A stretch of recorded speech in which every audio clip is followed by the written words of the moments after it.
Fellow tennis nerds, welcome to the review of the third generation Wilson Clash. This review focuses on the 100. We'll get into the tour as well. The Wilson Clash took the tennis world by storm, you could say, in 2019 when it arrived. They had that Cardazzle paint job then. The cosmetic looked really special, and the racket was quite special. It was like a very flexible frame that still offered power and spin, so it appealed to a lot of players maybe suffering from some tennis elbow issues and just wanting comfort but still wanting some free depth and some help from the racket.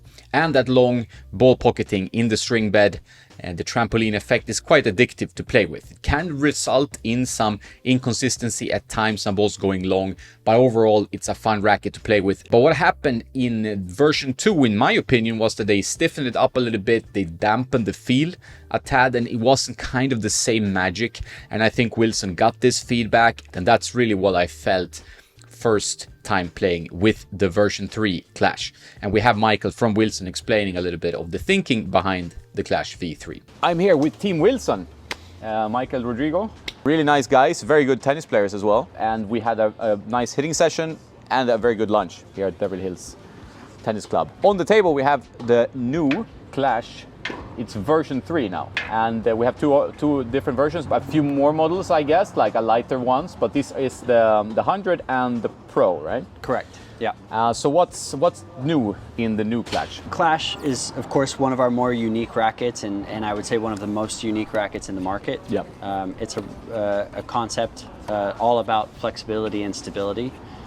When we set out to create Clash the first time around, we wanted to create a racket that would really hold and capture the ball in the strings and then allow you to kind of pocket and place it where you want. So with Clash V3, we wanted to make sure we continued with that DNA of having an incredibly flexible racket with great stability, so you could hold the ball in the strings. Clash V3, there were a few key things we wanted to do. We made some small adjustments to the geometry with the intention of trying to make it a little bit faster through the air, and also take the geometry and make it a little bit less aggressive, so smooth it out in some key places. From a performance standpoint, we wanted to make sure that it had that magic of Clash, particularly the contact feel from the Clash V1, which was really pockety and soft yet crisp. So that dichotomy of flexibility and stability is what you feel when you have crisp and soft at the same time. So that's overall what we've done with the franchise. The Pro, we made some adjustments to the spec. So previously the Pro was 310 grams and the same balance point as the 100. But we adjusted it a little bit, so now the Pro is 305 grams, but we brought the balance point and the swing weight a little bit higher. So we've been really excited about the initial play testing feedback from that, and hopefully you enjoyed it on court today. It's a great frame. I think I always like the Clash, and this is kind of, if you talk about cosmetic, like it goes back a little bit to the first gen. But it's a little bit, I mean, this is not maybe a professional word, but it looks cooler, you know, it's like this. And that's like a nice sheen to it with the kind of Darth Maul kind of like red and black, which is really cool. I really feel like playing more with the Pro, that I feel more control from the racket. Like what you did from V2 was you made 1620 instead of 1619 from V1. So that's great. So on flatter shots, you feel like you have more depth control, right, overall. And this one, I feel a bit more connected to the ball, so the ball feel is better here, where I feel like maybe it was a bit more muted in the V2, right? It's a bit more difficult to get a sense of the ball. This one, you can feel really, like if you like a long dwell time on the string bed and you want arm comfort, like there's not that many better rackets in the market, right? I think most club players at least should demo, right? Like see if it's for you.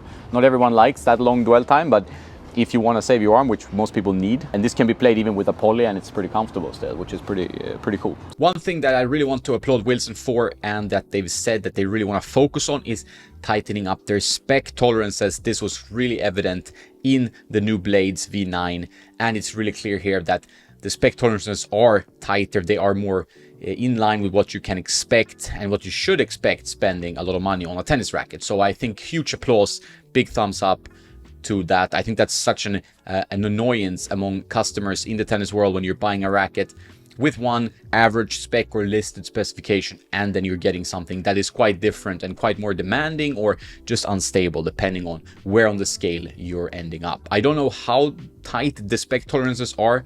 They haven't really said that, but at least I've noticed it with all the rackets I've measured from Wilson in recent times that they are much better. So big thumbs up there. Tech, yes, they have some new tech here. They have refined the layup. That's what's inside the racket. They have something called SI3D. That's supposed to increase horizontal bending. And when we get into these technical terms, this means like it's added dwell time, even more pocketing. So that's their way of going back to V1 in a way. And also maximized vertical bending, which means more spin. And this is kind of evident in the shift line, and they're trying to add that now into the Clash. And it is a little bit more spinny, maybe even a bit more launchy than the V1, but overall more stable as well. So I think they've done something good, and that's their technology called hit stabilizer technology. Some of these names you might like or ignore, but they really focus on the greater torsional stability, some off-center hits, that the racket remains stable, not only when you're hitting the sweet spot, because we are not hitting the sweet spot as often as we want. So easier access to power and less twisting off center. And we'll get into what that means for the playability of the new Clash V3. They have done some minor tweaks. They said also in the shaft and the yoke piece to facilitate this kind of bending. This is something that Wilson really has focused on, like the multi-directional bending of the frame. And I think that's interesting. And I think that it talks for some kind of innovation. And you can feel it in some new Wilson frames. I really felt it in the Shift, and I also sensed it here in the Clash. So there are some small tweaks. The idea is to bring it back to the V1 in playability and feel, but do some improvements. And I think that they really overall succeeded, and we'll get into that with the specs. So the specifications of the Clash, if we're looking at the Clash 100 here, we'll get into the Clash 100 Tour. Very fast to swing, and the sweet spot is relatively large and forgiving. Despite, if we're looking at the specs here from Tennis Warehouse, these are the average strung specs, unstrung specifications 295 grams, and the swing weight around then 280. So here you have a pretty low swing weight, but it still remains pretty stable and quite playable. I really enjoyed this one. Hendrik enjoyed this frame with me. When you see the specs, you might think that you can't really play with this, it's too low in swing weight, but it actually plays more stable and with more power than you'd think. So don't be alarmed by that. I really felt like it worked well in this frame. And this racket is a little bit more for intermediate players wanting comfort. You know, you can even be a beginning player and enjoy this frame. You don't need to go to like these oversized or like super light beginner rackets. I think a beginner can also start with like a 295 gram racket unstrung and enjoy their tennis and improve and keep this racket for a long time. They don't have to then kind of progress over the rackets. So there's nothing really shocking in the specs. The beam is relatively thick. The cosmetic is a bit more like back to the V1, but with some added touches, and I think that actually works really well. I think there will be some polarization in terms of what people like about the cosmetic, but I prefer it from the V2, which felt a bit more like Santa Claus. Your first impressions, this is the first time you hit with the new Clash. Yeah, it's completely the first time. I've never had it in hand. Yeah. I've never touched another version of it. Actually, I played really well with it. Yeah, you did. I had a great feeling. It's a little bit dampened. The only thing, it's a little bit too light for me. Yeah. So I'm playing about 340 spec all strung. So I feel like that I need a little bit more weight. Yeah. But other than that, it's a great racket. Yeah, it's surprisingly stable because I think like it's really light. I don't know the specs, but it feels really stable. I could hit out. I had no fear of hitting long. No. A little bit of weight. Very good, man. We'll see what a little bit of weight can do when they've done with the customization. Playability and performance, like from the first hit, the Clash puts a smile on your face. It's a fun racket. Obviously, you're getting some power, you're getting some spin from the trampolining in the string bed. Feels great, the ball stays long on the strings. It's just one of those like really fun rackets, and they position it as that. even with their launch package they had for content creators. That really shows what kind of their target demographic is. And it's for people that enjoy tennis, that want to have fun playing tennis, maybe not like pros or aspiring pros or highly level advanced players. They have removed the Clash 98 from their lineup, but they've done some improvements to the Clash Tour. So it's still a very, very good racket, the Clash, and I really enjoy playing with it. Will I take it into a match? I could, but I think there is some inconsistency in the string bed with that massive trampolining. So maybe not for me to feel 100% confident. I am a more like classically minded guy when it comes to rackets, trying to get into the modern rackets. This one has a little bit too much trampolining for me, but overall I really enjoy hitting with it, and Henrik agreed. And I think for most people this would be a fun racket, and it really works for you who are struggling with tennis elbow or worried about your wrist or shoulder. I think it absorbs the impact well, and it's a very comfortable racket, and I really enjoy that aspect of it. I've always liked the Clash. A bit of a sad that they've removed the 98, but I can understand that if you want the control of a 98, you are directed more towards like a Blade or an RF01. So I can understand this point of view from Wilson. I've been trying the Clash Pro, the version 3, when I was down with you in Marbella. We strung it, or I strung it a bit too loose or too soft string, actually. So we had some difficulties controlling the ball, so it will be nice trying that one again with better strings.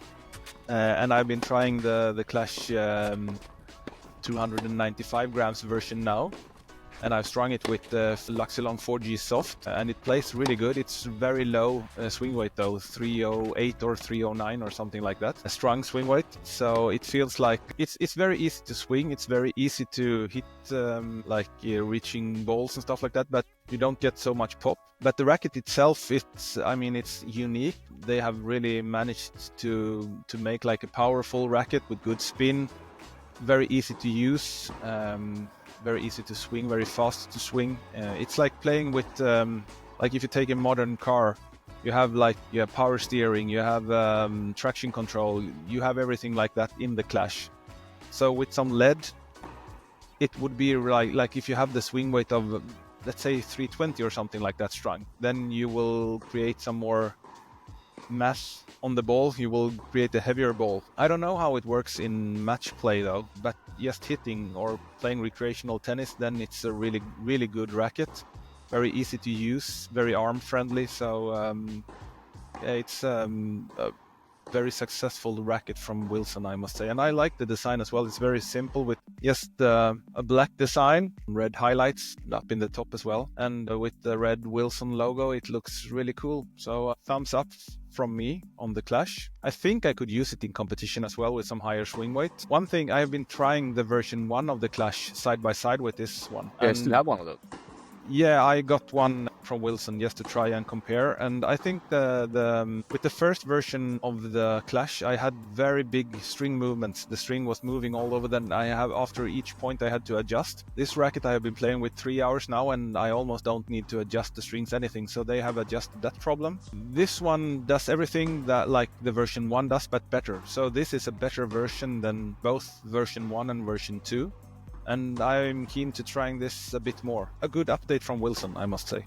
Yeah, I agree. There is trampolining, but it's not as erratic as it was before. And you probably mentioned with the strings, I think they've done something with the grommets or something that makes the string movement a bit less. And then that obviously you're not going to have as many crazy flyers or launches from that. So I think that was pretty good. It's good. I think feel is definitely more back to V1. But overall, I feel like this is a slightly improved V1.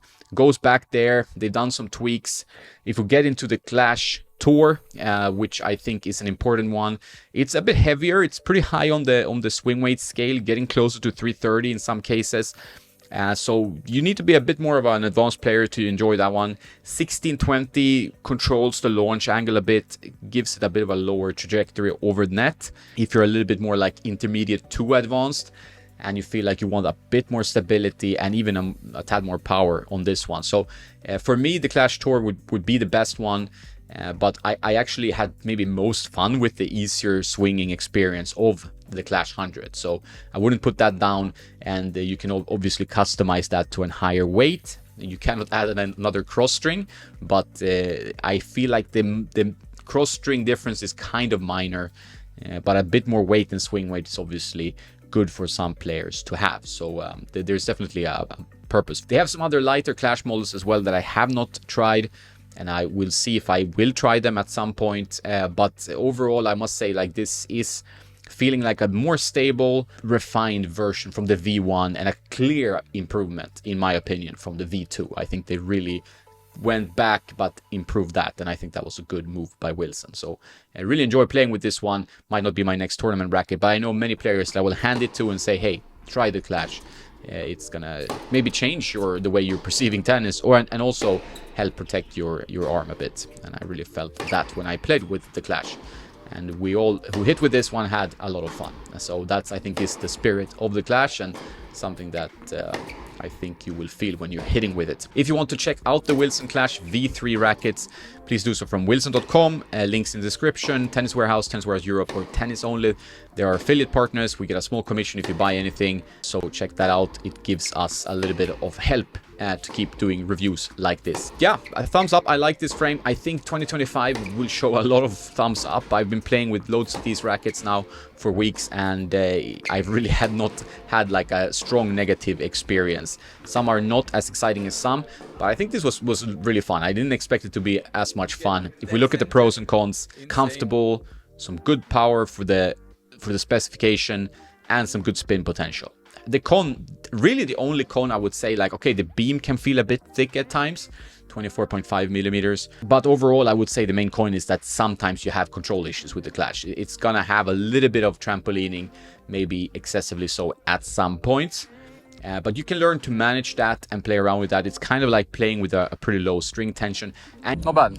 Not bad at all. So different than what I like to play with. Yeah, it means the same here. But once you start playing, sweet spot's so big, so comfortable, and you actually can speed it up and you don't lose control. Yeah. And you can dial in your string setup, maybe with a slightly firmer string. I would not go with a very soft string unless you're very worried about your arm, because the Clash will absorb some of the stiffness from the stiffer string. I think when Hendrik tried it, he played with Luxilon 4G, which was a good option. And I do enjoy it with a slightly firmer string. It doesn't really affect my elbow thanks to the high flex and the comfort tech that's in the Clash. So that way you can crispen up and control the launch a bit more than if you would have a very soft string. I hope this review helped you. You have more resources for choosing a racket on tennisnerd.net. We have a consultation service that we offer as well. So I hope you find your racket in 2025 if you haven't already. That's it. Have a nice day now, and don't forget to play some tennis.